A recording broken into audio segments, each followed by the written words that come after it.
Subscribe کریں ہمارے channel کو اور بیل آئیکن کو دبائیں تاکہ آپ ہماری ویڈیو سب سے پہلے دیکھ سکیں۔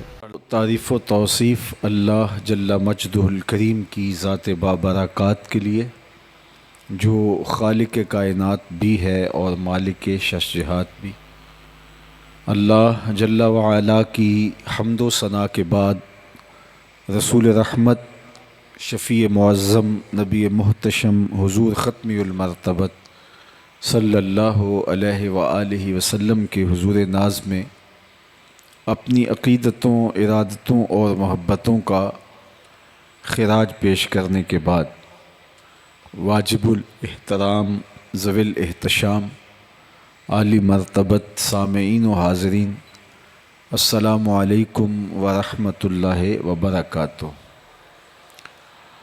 سیرت النبی صلی اللہ علیہ وآلہ وسلم کے عنوان سے منعقدہ اس تقریب میں تھوڑے وقت کے لیے کچھ باتیں آپ کے گوش گزار کرنے کے بعد اجازت چاہ لوں گا۔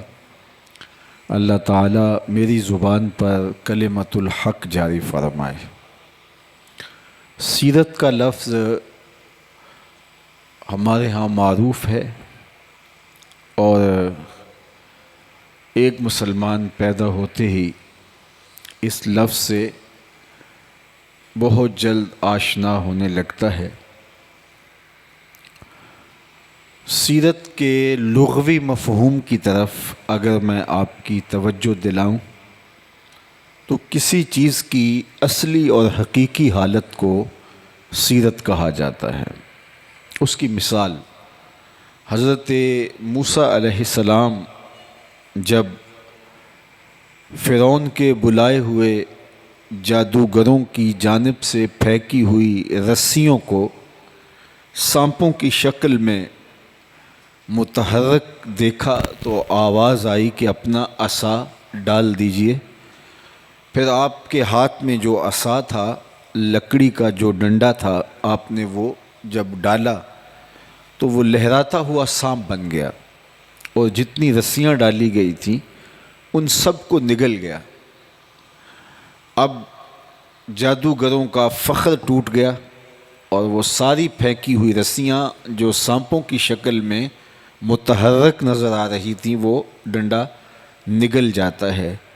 اب حکم ہوا حضرت موسیٰ علیہ السلام کو کہ اب دوبارہ اس کو اٹھا لیجئے، یہ تو سانپ ہے۔ کہا نہیں، سَنُعِيدُهَا سِيرَتَهَا الْأُولَى، اب ہم اس کو اس کی اصلی حالت کی طرف پلٹانے لگے ہیں۔ تو وہ پھر دوبارہ لکڑی کا ڈنڈا بن گیا اور حضرت موسیٰ علیہ السلام آگے بڑھے اور اس کو اٹھا لیا۔ تو وہاں قرآن نے جو لفظ استعمال کیا ہے وہ سیرت کا لفظ استعمال کیا، سَنُعِيدُهَا سِيرَتَهَا الْأُولَى، کہ ہم اس کو اس کی اصلی حالت کی طرف پلٹا دیں گے۔ تو کسی چیز کی حقیقی حالت کو، کسی چیز کی اصلی حالت کو سیرت کہا جاتا ہے۔ کوئی شخص گاہک سے ہنس ہنس کے بات کر رہا ہو تو اس سے یہ اندازہ لگانا مشکل ہے کہ وہ خوش اخلاق ہے یا کاروباری مجبوری کی وجہ سے وہ ڈیلنگ ایسی کر رہا ہے کہ گاہک کو تاثر اچھا جائے۔ تو کسی کی پھر اصلی حالت کہاں دکھائی دے گی؟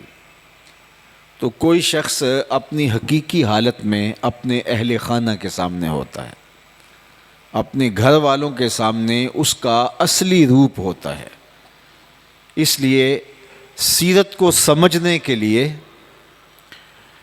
کسی شخص کی حقیقی حالت جو اس کے گھر والوں کے سامنے ہوتی ہے اس کو دیکھنا پڑتا ہے۔ تو آئیے، اگر اللہ کے رسول صلی اللہ علیہ وآلہ وسلم کی سیرت کو سمجھنا ہے تو ام المومنین حضرت سیدہ عائشہ رضی اللہ تعالی عنہا سے پوچھتے ہیں تو وہ فرماتی ہیں، کان خلقہ القرآن، اے پوچھنے والے اگر تو حضور کی سیرت دیکھنا چاہتا ہے تو قرآن کھول کے بیٹھ جا۔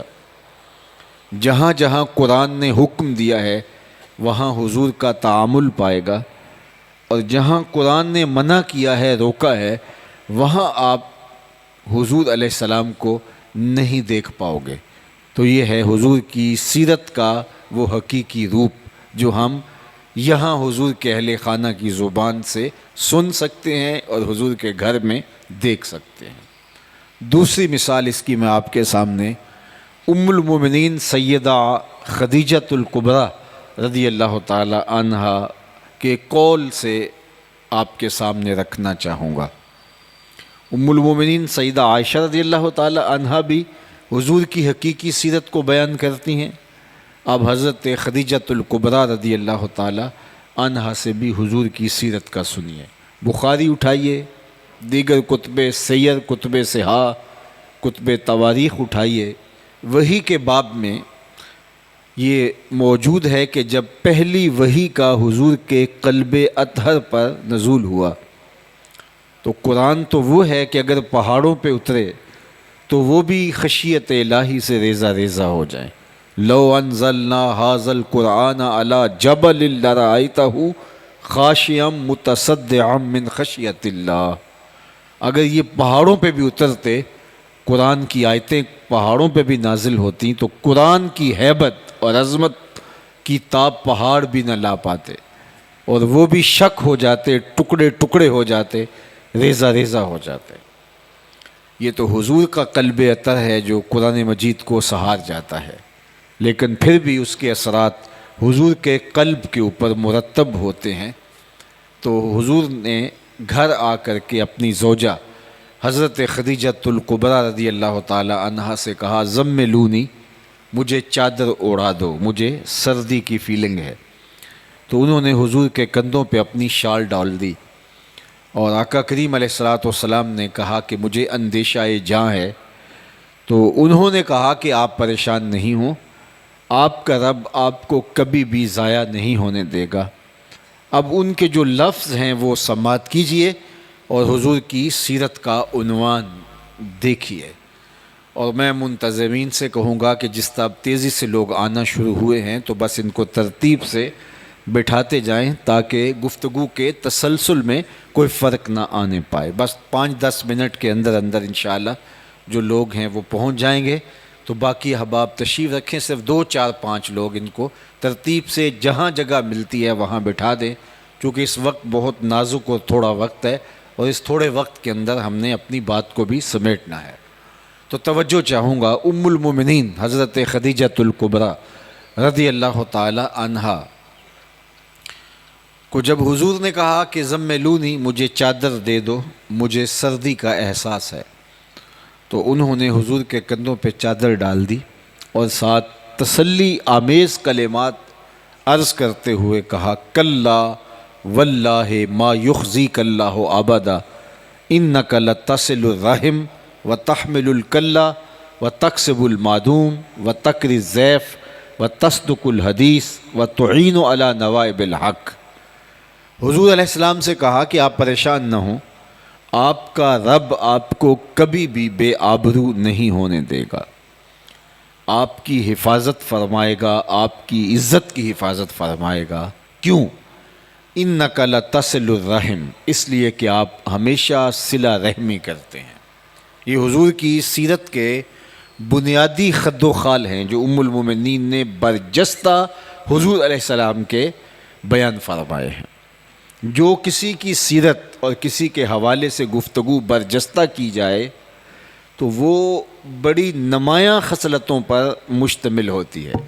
تو ام المومنین نے حضور کا جو نقشہ بیان فرمایا وہ برجستہ، جب انہوں نے کہا کہ مجھے احساس ہے شدت کے ساتھ سردی کا، تو کہا آپ پریشان نہیں ہو، انک لتصل الرحم، آپ تو صلہ رحمی کرتے ہیں، رشتہ داروں کے ساتھ سلوک اچھا کرتے ہیں، اور جو شخص رشتہ داروں کے ساتھ اچھا سلوک کرے تو اللہ اس کو ضائع نہیں ہونے دیتا۔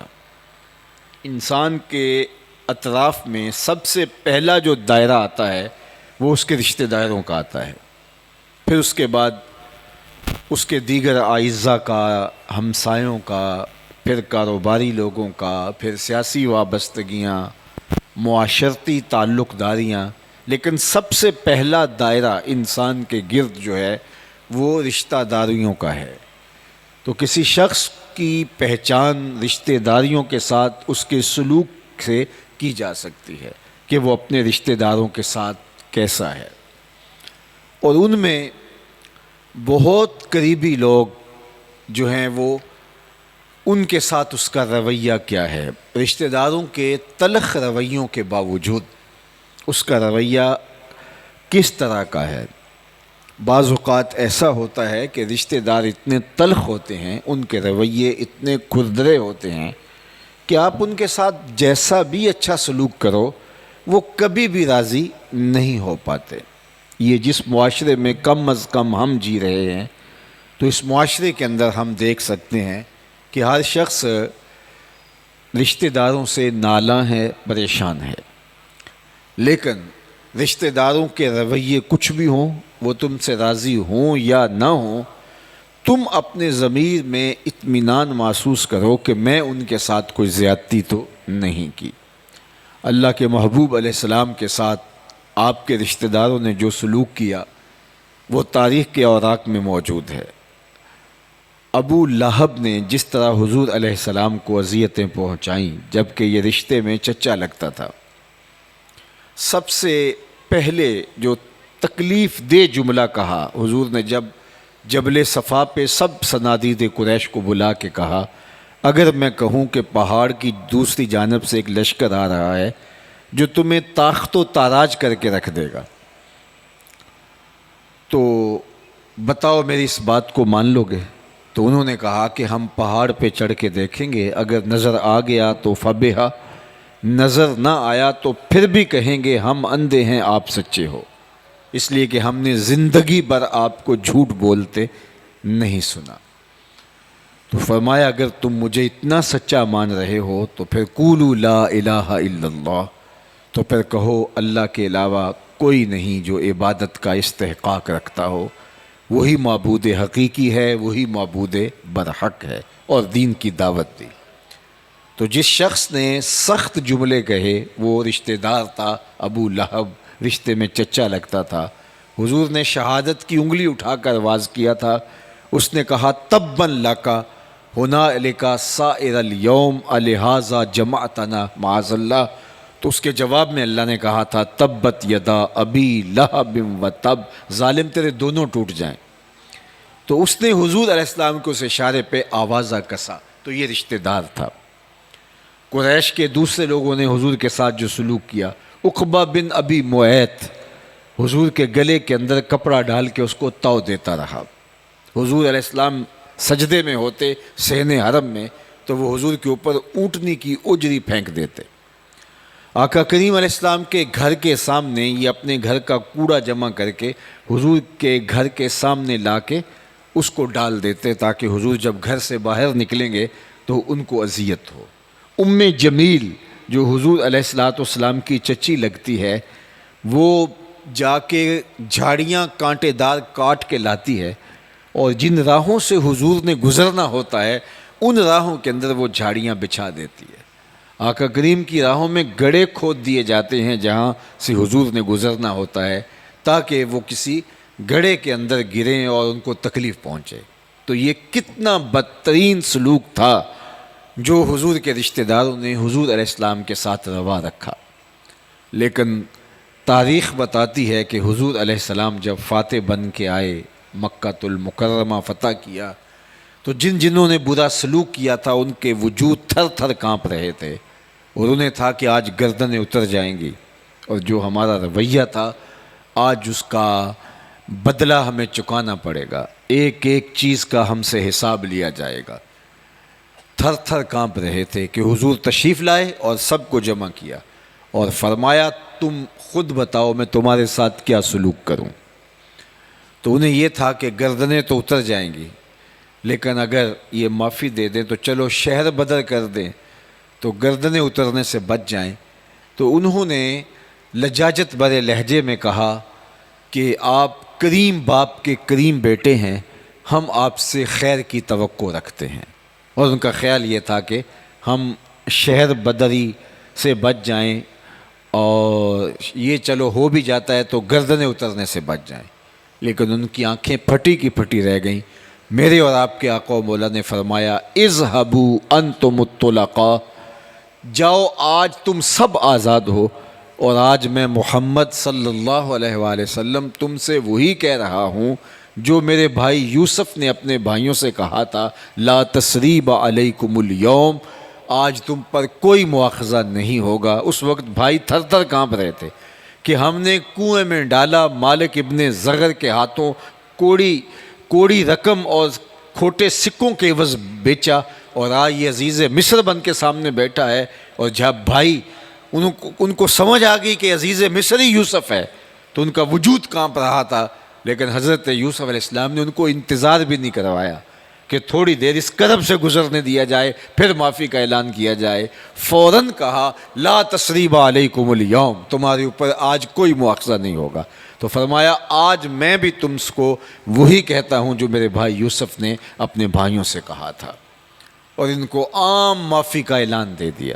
اللہ اکبر۔ مکہ المکرمہ میں ایک دن حضور نے عثمان بن طلحہ سے کہا، جو کعبۃ اللہ کا کلید بردار تھا، کہ کعبۃ اللہ کا دروازہ کھولو، میری آرزو ہے کہ میں اندر جاؤں اور کچھ رکعتیں ادا کروں، نماز پڑھنا چاہتا ہوں۔ تو اس نے کہا کہ میں تو کعبۃ اللہ کا دروازہ آپ کے لیے نہیں کھول سکتا۔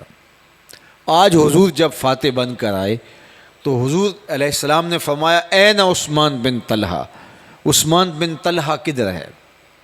تو اس کو لایا گیا اور اس کا وجود تھر تھر کانپ رہا تھا، تو اس کے ہاتھ سے چابی لی اور کعبۃ اللہ کا دروازہ کھولا۔ حضور نے اندر جا کے بت توڑے، نماز ادا کی اور واپس آئے۔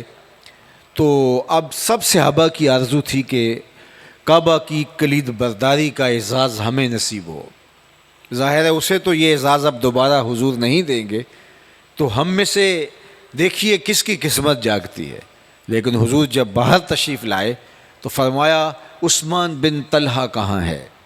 تو وہ آگے بڑھا تو حضور نے اسی کے ہاتھ میں کعبۃ اللہ کی چابی دیتے ہوئے فرمایا کہ میں تجھے کعبہ کی چابی دے رہا ہوں، اور یہ قیامت تک تیری نسلوں سے بھی کوئی چھین نہیں سکے سوائے ظالم کے۔ اور آج جو شیبی خاندان ہے جن کے پاس کعبۃ اللہ کی کلید ہے، چابی ہے، یہ حضرت عثمان بن طلحہ کی اولاد سے۔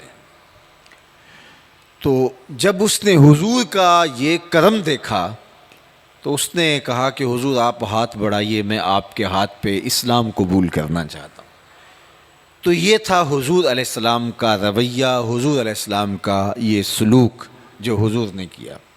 تو صلہ رحمی کی ترغیب دی، اور یہ حضور کا نمایاں وصف ہے جو ام المومنین بیان کر رہی ہیں۔ ہمیں بھی چاہیے کہ رشتہ داروں کے تلخ رویوں کے باوجود ان کے ساتھ سلوک اچھا کریں، کبھی ان کا برا نہ سوچیں، برا نہ چاہیں، ان کے ساتھ برا نہ کریں، اگرچہ ان کا رویہ بدترین ہی کیوں نہ ہو، لیکن آپ اور میں اپنے رشتہ داروں کے ساتھ کبھی بھی برا سلوک نہ کریں۔ فرمایا جو چاہتا ہے کہ اس کی عمر میں اضافہ ہو اور اس کے رزق میں اضافہ ہو، وہ رشتہ داروں کے ساتھ سلوک اچھا کرے۔ رشتہ داروں کے ساتھ اچھا سلوک کرنے کے نتیجے میں عمر میں بھی برکت ہوتی ہے اور رزق میں بھی برکت ہوتی ہے۔ اللہ تعالیٰ جل شانہ کے محبوب علیہ السلام کا یہ نمایاں وصف ام المومنین نے بیان کرتے ہوئے کہا کلا واللہ ما یخزیک اللہ ابدا، آپ کا رب آپ کو کبھی بھی ضائع نہیں ہونے دے گا، انک لتصل الرحم، اس لیے کہ آپ صلہ رحمی کرتے ہیں۔ دوسری بات جو ام المومنین نے کہی وہ یہ تھی وَتَحْمِلُ الْكَلَّ، یہ حضور کی سیرت ہے جو حضور کی زوجہ بیان کر رہی ہیں۔ وَتَحْمِلُ الْكَلَّ، جس کا کوئی بوجھ اٹھانے والا نہیں اس کا بوجھ آپ اٹھاتے ہیں۔ ضرورت مندوں کے حضور کام آتے تھے، بیواؤں کے گھر میں جا کے ان کا پانی بھرایا کرتے تھے، ان کی ضروریات کی تکمیل کیا کرتے تھے۔ اللہ اکبر، یہ اللہ کے محبوب کا وصف نمایاں ہے جو ام المومنین نے بیان کیا اور برجستہ بیان کیا۔ تیسرا وصف انہوں نے حضور کا بیان کیا وَتَقْسِبُ الْمَادُوم، جس کا کوئی کمائی کرنے والا نہیں حضور آپ اس کے لیے کماتے ہیں۔ یہ جو ہم کاروبار کرتے ہیں، تجارت کرتے ہیں، ملازمت کرتے ہیں، کھیتی باڑی کرتے ہیں یا کوئی اور کام، تو اس کا بنیادی مقصد کیا ہونا چاہیے ہمیں اچھی طرح معلوم اور اچھی طرح مستحضر ہونا چاہیے۔ علماء نے لکھا 3 نیتوں کے استحضار کے ساتھ اگر آپ رزق حلال کماتے ہیں تو وہ سراسر عبادت ہے، سراسر دین ہے۔ سب سے پہلی نیت رزق کمانے کی وہ یہ ہے کہ ہم اس لیے کاروبار کریں، تجارت کریں، مزدوری کریں، ملازمت کریں، کھیتی باڑی کریں یا کوئی اور وسیلہ رزق اختیار کریں کہ میں اپنی ضرورت کو پورا کرنے کے لیے سوال کی ذلت سے بچ سکوں۔ یہ ہے پہلا مقصد رزق کمانے کا۔ ظاہر ہے میرے ساتھ آپ کے ساتھ ضرورتیں تو جڑی ہوئی ہیں۔ یہ جسم ہم سے دن میں 2 سے 3 مرتبہ کھانے کا تقاضا کرتا ہے۔ تن ڈھانپنے کے لیے موسم گرما اور سرما کے لباس بھی ہمیں چاہیے ہوتے ہیں، اور اپنا سر چھپانے کے لیے ضرورت کا گھر بھی ہماری ضرورت ہے۔ یہ ہے پہلا مقصد۔ میں اپنی ضرورت کو پورا کرنے کے لیے کسی کے آگے ہاتھ پھیلانے کی بجائے اپنی ضرورت کو حاصل کرنے کے لیے محنت کر رہا ہوں۔ یہ پہلا مقصد ہے رزق کمانے کا۔ دوسرا مقصد، میرے ساتھ جڑے ہوئے جو لوگ ہیں، جو میرے زیر کفالت ہیں، میری اور آپ کی نیت ہونی چاہیے کہ میں اس لیے رزق کما رہا ہوں کہ ان کی ضروریات کی تکمیل ہو۔ میرے بچے ہیں، بیوی ہے، بوڑھے ماں باپ ہیں، اور جو میرے زیر کفالت لوگ ہیں، چاہے وہ چھوٹے بہن بھائی ہیں یا کوئی اور، ان کی ضرورت کو میں نے پورا کرنا ہے۔ اللہ نے ان کی ضرورت کو میرے ساتھ جوڑا ہے۔ اس کے لیے پردیس کاٹتے ہیں، اس کے لیے ملازمت کرتے ہیں، اس کے لیے پتھر توڑتے ہیں، اس کے لیے تجارت کرتے ہیں، اسفار کرتے ہیں، کھیتی باڑی کرتے ہیں، مشقت سہتے ہیں، لوگوں کی ملازمتیں کرتے ہیں۔ تو یہ دوسرا مقصد ہے کہ جو میرے زیر کفالت لوگ ہیں ان کی ضرورت کو پورا کیا جائے۔ تیسرا مقصد رزق کمانے کا علماء نے کہا یہ ہونا چاہیے کہ اللہ مجھے میری ضرورت سے اور میرے زیر کفالت لوگوں کی ضرورت سے اگر زیادہ عطا کر دے تو میں معاشرے کے ان لوگوں کی ضرورت پوری کروں گا کسی وجہ سے جن کی ضرورت پوری نہیں ہو پا رہی، اپاہج ہیں، کمزور ہیں، یتامى ہیں، مساکین ہیں، غربا ہیں، اراملہ ہیں، بیوگان ہیں، کثیر العیال ہیں، ان کی ضرورت میں پوری کروں گا۔ یہ 3 نیتیں اگر میرے اور آپ کے ساتھ جڑی ہوں اور ہم رزق بھی حلال کمائیں تو پھر اگر ہم مزدوری کرتے ہیں تو الکاسب حبیب اللہ، کسب کرنے والا اللہ کا حبیب ہے، اور اگر ہم تجارت کرتے ہیں التاجر الصدوق الامین مع النبیین یوم القیامہ، سچا تاجر قیامت کے دن پیغمبروں کے ساتھ اٹھایا جائے گا۔ حتیٰ کہ جو ان 3 نیتوں کے استحضار کے ساتھ کوئی بھی کام کرتا ہے، مزدوری ہے، زراعت ہے، ملازمت ہے، کاروبار ہے، فیکٹری چلا رہا ہے، پردیس کاٹ رہا ہے، کچھ بھی ہے، اس مزدوری کرتے ہوئے، کاروبار کرتے ہوئے اس کو جو تھکن لگتی ہے، اس کو جو مشقت کی وجہ سے اس کا بدن ٹوٹتا ہے، یا اگر وہ ذہنی کام کر رہا ہے تو اس کے دماغ کو تھکن لگتی ہے، تو وہ جو تھکن اس کو ہوتی ہے اللہ نے اس کا اجر بھی لکھا ہوا ہے۔ تو یہ 3 نیتیں ہماری ہونی چاہیے۔ سب سے پہلی نیت اپنے آپ کو سوال کی ذلت سے بچانا، دوسری نیت اپنے زیر کفالت لوگوں کی ضروریات کی تکمیل کرنا، تیسرا مقصد جو کسی وجہ سے کمانے کے اہل نہیں ہیں ان کی ضرورتوں کو پورا کرنا، اور وہ ہمارے رشتہ دار بھی ہو سکتے ہیں، ہمارے ہمسائے بھی ہو سکتے ہیں، اور اگر ہم اپنی نیت میں ان کو شامل کریں تو اللہ ان کے قسمت کا رزق ہمیں عطا کرے گا، اور ہم ان کی ضرورت پوری کریں گے۔ قسمت انہی کی ہے لیکن ثواب ہمارے کھاتے میں آتا چلا جائے گا۔ تو یہ نیت ہمیں کر لینی چاہیے۔ بلکہ میں کہتا ہوں اگر آپ کی توجہ ہو تو ہمارے ہاں جو گلیاں ہیں، ایک گلی کے اندر 15، 20 یا 30 گھر ہوتے ہیں، چھوٹی گلی کے اندر 15، 20 گھر ہوتے ہیں، بڑی گلی ہو تو کچھ زیادہ ہوتے ہیں۔ اگر تمام گلیوں میں رہنے والے لوگ اپنی گلی کے لوگوں کی فہرست بنا لیں تو اس میں زیادہ لوگ متوسط ہوتے ہیں، 2-4 لوگ اہل خیر ہوتے ہیں، اور 4-5 گھر ایسے ہوتے ہیں جو غربت کی لکیر سے نیچے زندگی گزار رہے ہوتے ہیں۔ اگر صرف گلی کے لوگ ہی یہ طے کر لیں کہ یہ گلی ہماری ذمہ داری ہے، اور اس گلی کی جو غریب ہیں ان غریبوں کے بچوں کی تعلیم ہمارے ذمے ہے، ان کی ضرورت ہمارے ذمے ہیں، ان بچیوں کی شادی ہماری ذمے ہے، صرف ہر معاشرے کے اندر ہر گلی والے اپنی گلی کو ہی اپنے ذمے لے لیں تو 20-25-30 گھر مل کر کے 3-4 گھروں کی مشکل کو حل کرنا ان کے لیے کوئی مشکل نہیں ہے۔ اس طرح لوگوں کے دکھ بانٹ کر کے ہم لوگوں کی ضرورت کو پورا کر سکتے ہیں۔ اسی طرح جو مساجد کی انجمنیں ہیں، یہ مولوی صاحب کے اوپر ہی پریشر نہ ڈالتی رہیں اور ہر وقت ان کو قابو کرنے کے منصوبے ہی نہ تراشتی رہیں۔ یہ محلے کے اندر دیکھیں کہ محلے میں کتنے لوگ غریب رہتے ہیں، اور ہم نے ان کی کفالت، صرف مسجد کی ضروریات کو ہی پورا نہیں کرنا، ان کی کفالت بھی ہمارے ذمے ہے، اور معاشرے کے اندر جو کمزور ہے اس کو ہم نے اٹھانا ہے۔ تو میرا خیال ہے کہ ہم یوں مل جل کر کے اگر لوگوں کو یوں جو ہے وہ کندھا دینا شروع کر دیں گے تو معاشرے کے دکھ سمیٹے جا سکتے ہیں۔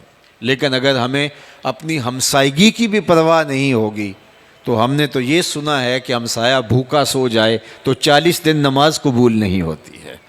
ہمیں اپنے اطراف میں دیکھنا ہوگا، اور یہ رزق کمانے کا دوسرا جو ہے وہ یہ 3 مقاصد ہیں، اور ان 3 مقاصد کو ملحوظ رکھنا چاہیے۔ لیکن اگر کسی نے ان 3 مقاصد کے علاوہ چوتھا مقصد بھی پال لیا کہ میں معاشرے میں بڑا نمایاں ہو کے اپنے رشتہ داروں پر فخر کر سکوں گا، شریکہ برادری میں نمایاں ہو کر کے میں ان پر تفاخر کر سکوں گا، تو پھر اگر وہ رزق حلال بھی کمائے تو پھر بھی اس کے لیے وہ رزق آزمائش بن جائے گا۔ تو صرف 3 نیتیں ہونی چاہیے: اپنی ضرورت کی تکمیل، زیر کفالت لوگوں کی ضرورت کی تکمیل، اور معاشرے کے کچھ لوگوں کی ضرورت کی تکمیل جو کسی وجہ سے اپنی ضرورت کو پورا نہیں کر سکتے۔ اور ان 3 نیتوں کے ساتھ صرف رزق حلال کمایا جائے تو یہ وہ عمل ہے کہ جو پیغمبروں کا مشن ہے۔ وَتَقْسِبُ الْمَعْدُومِ، ام المومنین حضرت خدیجہ الکبریٰ نے کہا کہ جس کا کوئی کمائی کرنے والا نہیں، حضور آپ اس کی ضرورت کو پورا کرنے کے لیے کمائی کرتے ہیں۔ اللہ اکبر! یہ ہے تیسری حضور کی سیرت کی نمایاں خوبی ہے۔ اس لیے ہمیں فیصلہ کرنا ہے یہاں بیٹھے بیٹھے، ہمارے رشتہ داروں میں جو کمزور ہے، ہماری گلی میں جو کمزور ہے، ہمسائیگی میں جو کمزور ہے، تو ہم نے مل جل کر کے جو ہے وہ مخفی انداز سے ان کی ایسی مدد کرنی ہے کہ عزت نفس بھی ان کی مجروح نہ ہو، اور اپنی ذمہ داریوں سے ہم عہدہ بارہ ہو سکیں، اور ہم کمائی اس نیت سے کریں کہ یہ 3 کام ہمارے ذمے ہیں۔ جس طرح ہمارے گھر کا چولہا ہمارے ذمے ہے اور ہمارے زیر کفالت لوگوں کی ذمہ داریاں ہمارے ذمے ہیں، اس طرح معاشرے کے ان لوگوں کو بھی کوئی 1 کو اپنے ذمے لے سکتا ہے، 2 کو لے سکتا ہے، 10 کو لے سکتا ہے، 50 کو لے سکتا ہے، وہ اس کو اپنے ذمے لے۔ حضرت عبد الرحمن بن عوف رضی اللہ تعالیٰ عنہ جب مکے سے ہجرت کر کے مدینہ تشریف لائے، حضور نے ایک انصاری کو اور ایک مہاجر کو آپس میں بھائی بھائی بنا دیا۔ تو حضرت عبد الرحمن بن عوف کو جس انصاری کا بھائی بنایا گیا تھا، اس نے کہا کہ حضرت بتائیے میں آپ کے ساتھ کیا تعاون کروں؟ تو انہوں نے کہا کہ میرے بھائی مجھے بازار کا رستہ دکھا دے، آگے میں جانوں اور میرا کام جانے۔ اور وہ بازار میں پوری دیانت کے ساتھ جا کے کاروبار کرنے لگے، ان 3 نیتوں کے استحضار کے ساتھ۔ اللہ نے ان کو کتنی برکت دی، انہوں نے کتنی خیرات کی، یہ کہانی تو کسی ترازو میں نہیں تولی جا سکتی، لیکن صرف ایک مثال میں دوں گا کہ حضرت عبد الرحمن بن عوف نے اپنی زندگی میں اس دور کی سب سے بڑی خیرات کیا تھی؟ غلام آزاد کرنا۔ تو حضرت عبد الرحمن بن عوف نے اپنی زندگی میں 30,000 غلام آزاد کیے۔ کتنے غلام؟ 30,000 غلام، جو غلامی کی زنجیروں میں جکڑے تھے اور بھاری قیمت دینی پڑتی تھی، تو ان کو خرید کر کے اللہ کے لیے آزاد کر دیا۔ تو میں اور آپ دیکھیں کہ ہم اپنی زندگی میں کتنے خاندانوں کو کھڑا کیا ہے اپنے پاؤں پہ، کتنے غریبوں کو ہم نے ان کے پاؤں پہ کھڑا کیا ہے، ہم نے کتنے غریب بچوں کو پڑھا کر کے ان کو کمانے کے اہل بنایا ہے، ہم نے کتنے لوگوں کو، کسی کو ریڑھی لے دی، کسی کو اس کی ضرورت کو پورا کر دیا۔ میں اور آپ دیکھیں، امیر بھی دیکھے، غریب بھی دیکھے، پرسش تو اتنی ہوگی جتنی اس کے پاس جو ہے وہ توانائی ہے۔ تو میں اور آپ اگر دیکھیں کہ ہم 40,000، 20,000، 10,000، 15,000، 1,000، 500، تو اگر 5-10 لوگ بھی پوری زندگی گزر رہی ہمیں نہ ملیں جن کو ہم نے ان کے پاؤں پہ کھڑا کیا ہو، تو پھر ہمارے لیے افسوس ہے، ہم پھر اپنے لیے جی رہے ہیں، اوروں کے لیے نہیں جی رہے۔ تو زندگی اوروں کے لیے جینے کا نام ہے، زندگی اوروں کو گزارنے کا نام ہے۔ آپ نے دیکھا ہوگا درخت اپنا پھل کبھی خود نہیں کھاتا، وہ اوروں کو دان کرتا ہے۔ شجر اپنے سائے میں خود نہیں بیٹھتا، اوروں کو ٹھنڈک فراہم کرتا ہے، خود تو دھوپ میں جلستا رہتا ہے۔ تو اس لیے اوروں کے لیے جینا یہ کمال ہوتا ہے۔ میں اور آپ اپنی زندگی کا ضرور جائزہ لیں، کہیں زندگی یوں ہی تو نہیں گزر رہی۔ ہم نے اپنی زندگی میں کتنے لوگوں کو ان کے پاؤں پہ کھڑا کیا، کتنے لوگوں کو مشکل سے نکالا، کتنے پھنسے ہوئے لوگوں کی جان چھڑائی، اور کتنے لوگوں کو جو ہے ان کے پاؤں پہ کھڑا کر کے ان کو عزت نفس کے ساتھ زندگی گزارنے کے اہل کر دیا۔ اگر ہم نے ایسا کیا ہے تو ہمیں مبارک ہو، اور اگر ہم نے ایسا نہیں کیا تو ہم پرلے درجے کے خود غرض ہیں۔ ہم سویر سے لے کر شام تک اور شام سے لے کر سویر تک ہم اپنے بارے ہی سوچتے ہیں، اور ہم خود ہی دولت جمع کرتے رہتے ہیں، اور جتنی بھی دولت ہوتی ہے ہم رجتے نہیں ہیں۔ اور اللہ نے ان لوگوں کی مذمت کی ہے جن کی زندگی کا مقصد ہی دولت جمع کرنا ہے۔ الذی جمع مالا وعددہ، وہ مال جمع کرتے رہتے ہیں اور بار بار حساب لگاتے رہتے ہیں، کتنا ہو گیا، کتنا ہو گیا، کتنا ہو گیا۔ یحسب ان مالہ اخلدہ، وہ گمان کرتے ہیں کہ ان کے مال نے ان کو لافانی بنا دیا ہے۔ کلا لینبذن فی الحطمہ، فرمایا ایسا نہیں ہے، ہم ان کو پکڑ کے حطمہ میں ڈال دیں گے۔ پھر خود فرمایا وما ادراک ما الحطمہ، اے مخاطب جانتا ہے حطمہ ہے کیا؟ نار اللہ الموقدۃ التی تطلع علی الافئدہ، یہ اللہ کی جلائی ہوئی آگ ہے جو دل کھا جائے گی۔ اس میں ہم ڈالیں گے جو خود غرض مال جمع کرتا رہا اور اس کو گن گن کے رکھتا رہا، اس نے اوروں کے کام مال کو آنے ہی نہ دیا، اس کی تجوریاں بھری رہیں لیکن لوگوں کی ضرورت کے کام نہ آیا۔ تو میں آج کس مجلس کے اندر آپ سب سے کہوں گا، چاہے وہ غریب ہے، وہ یہ نیت کرے کہ میں کماؤں گا اور جو ہے وہ اس مال سے اپنی اور اپنے بچوں کی کفالت کروں گا، اور کم از کم 10، 15، 20، 50 لوگوں کو ان کے پاؤں پہ کھڑا ہونے کی، جو کھڑا کرنے کی کوشش کروں گا۔ میں مختلف یونیورسٹیز کے اندر جاتا ہوں تو جو مختلف بچے پڑھ رہے ہوتے ہیں تو میں ان سے عمومی طور پہ یہ کہتا ہوں کہ یہ وعدہ کریں، ہم ڈاکٹر بن رہے ہیں، ہم انجینئر بن رہے ہیں، تو جب ہم آگے بڑھیں گے تو ہم کچھ خاندانوں کو کھڑا کریں گے، وہ ابھی سے ٹارگٹ کر لیں، ذہن میں رکھ لیں کہ ان کو ہم نے کھڑا کرنا ہے، ان کو پاؤں پہ کھڑا کرنا ہے۔ اگر ہم 70 سال سے یہ کر رہے ہوتے تو آج ملک اس حالت میں نہ ہوتا، اور یہ ہمارے نبی کی سیرت ہے۔ وَتَحْمِلُ الْكَلَّ وَتَكْسِبُ الْمَعْدُومَ، اللہ اکبر، جس کا کوئی بوجھ اٹھانے والا نہیں، حضور اس کا بوجھ اٹھانے والے تھے، اور جس کی کمائی کے لیے کوئی ذریعہ نہیں، اللہ کے محبوب اس کے لیے کمایا کرتے تھے۔ اور چوتھا وصف حضور کا ام المومنین نے بیان کیا، وَتَقْرِ الضَّيْفَ، آپ اعلیٰ درجے کے مہمان نواز ہیں۔ مہمان اپنی قسمت کا کھانا آپ کے دسترخوان میں آ کے کھاتا ہے، اور برکت جو ہے وہ رحمت لے کے آتا ہے، برکت چھوڑ کے جاتا ہے۔ اس لیے خوش دلی کے ساتھ مہمان کو کھانا کھلانا یہ اچھے اخلاق اور بہترین سیرت ہے جو میرے اور آپ کے آقا و مولا حضور ختم المرتبت کا مزاج گرامی تھا۔ آدھا فقر، بھوکوں کو کھانا کھلانا اور برہنہ بدن لوگوں کو لباس پہنانا ہے۔ یہ حضرت شیخ عبد القادر الجیلانی علیہ رحمہ و رضوان نے لکھا، اور فقیر کا مزاج یہی ہوتا ہے کہ اس کا دسترخوان چلتا رہے، لوگ آتے رہیں، کھاتے رہیں، اٹ کھڑکے دکڑ وجے تتا ہووے چلہ، آن فقیر کھا کھا جاون راضی ہووے بلا۔ تو فقیر کا مزاج یہ ہوتا ہے کہ لوگ جو ہے وہ اس کے پاس آئیں اور اس کا دسترخوان چلتا رہے، اور اسے خوشی ہوتی ہے جب اس کے دسترخوان سے آ کے لوگ کھاتے ہیں۔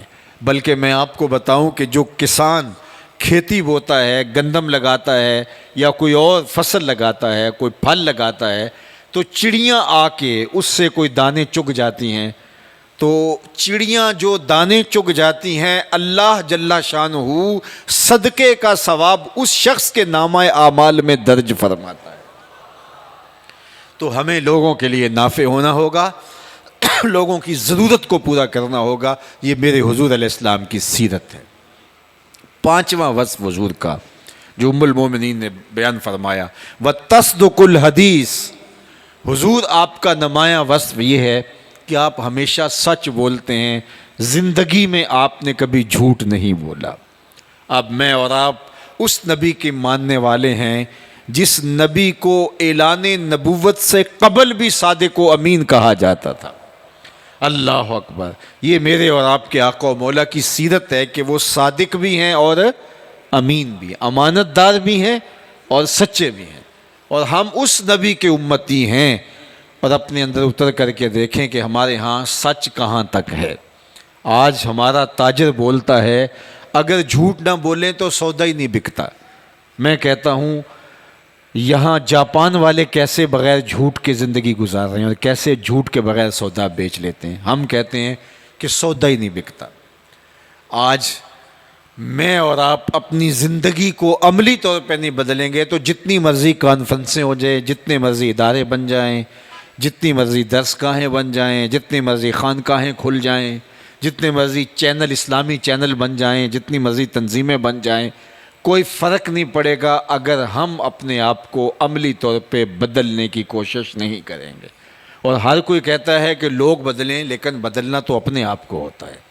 میں آپ کو کہتا ہوں یہ جتنے لوگ میرے سامنے موجود ہیں، یہ 2000 یا 3000 یا جتنے لوگ بھی ہیں، اتنے لوگ یہ پورے سرگودا شہر کے لوگ تو نہیں ہیں، تو لاکھوں کی آبادی پر مشتمل پاکستان کے بڑے شہروں میں سے ایک شہر ہے، تو لاکھوں لاکھ لوگ ہیں جو شہر میں بستے ہیں، اور میرے پاس ان لاکھوں میں سے چند ہزار اس وقت موجود ہیں۔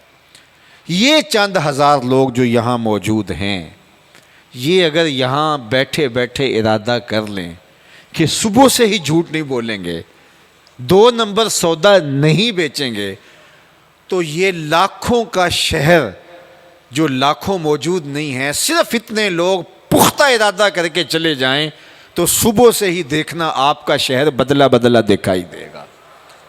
لیکن ہمارا رویہ کیا ہوتا ہے کہ ہماری گفتگو کانوں سے ٹکرا کے ہواؤں میں تحلیل ہو جاتی ہے، ہمارے دل میں گھر نہیں کرتی، اور ہم اپنے آپ کو بدلنا نہیں چاہتے۔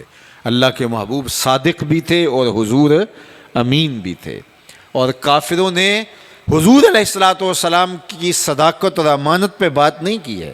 جب حضور کو قتل کرنے کے درپے ہوئے اور کفار نے جمع ہو کے حضور کے گھر کا محاصرہ کیا، تو آپ جانتے ہیں کہ حضور نے حضرت علی المرتضیٰ کو فرمایا تھا کہ علی تم میرے بستر پہ لیٹ جاؤ، صبح لوگوں کی امانتیں دے کے واپس چلے آنا۔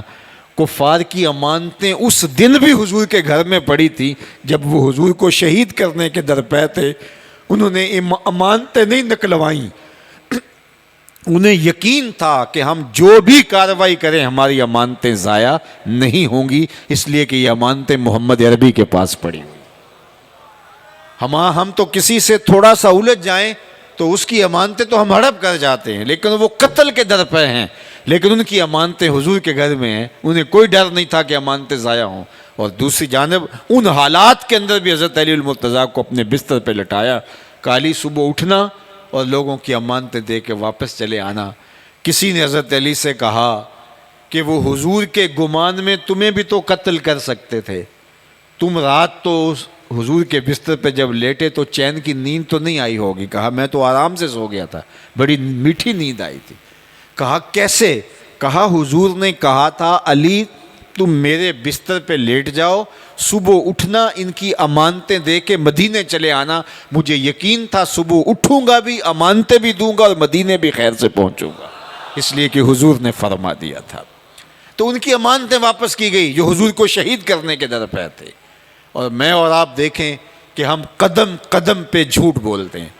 اور حدیث میں صحیح حدیث ہے، جب کوئی شخص جھوٹ بولتا ہے تو اس کے منہ سے بدبو نکلتی ہے جھوٹ کی بولنے کی وجہ سے. وہ تو نہیں سونگھ پاتا، لیکن اللہ کے حساس فرشتے اس بدبو کو سونگھتے ہیں اور رحمت کے فرشتے 1 میل پیچھے ہٹ جاتے ہیں. تو مجھے بتاؤ کہ جس گھر میں باپ بیٹے سے جھوٹ بول رہا ہو، بیٹا باپ سے بول رہا ہو، بیٹی ماں سے بول رہی ہو، ماں بیٹی سے بول رہی ہو، بھائی بہن سے، بہن بھائی سے، تو اس گھر سے تو بدبو کے بھبوکے اٹھ رہے ہوں گے. تو فرشتے کتنی دور ہو جاتے ہیں رحمت کے. تو جو رحمت لے کر گھر میں آنے والے فرشتے ہیں وہ جھوٹ کی وجہ سے دور ہو گئے، تو گھر میں رحمتیں آئی نہیں رہیں.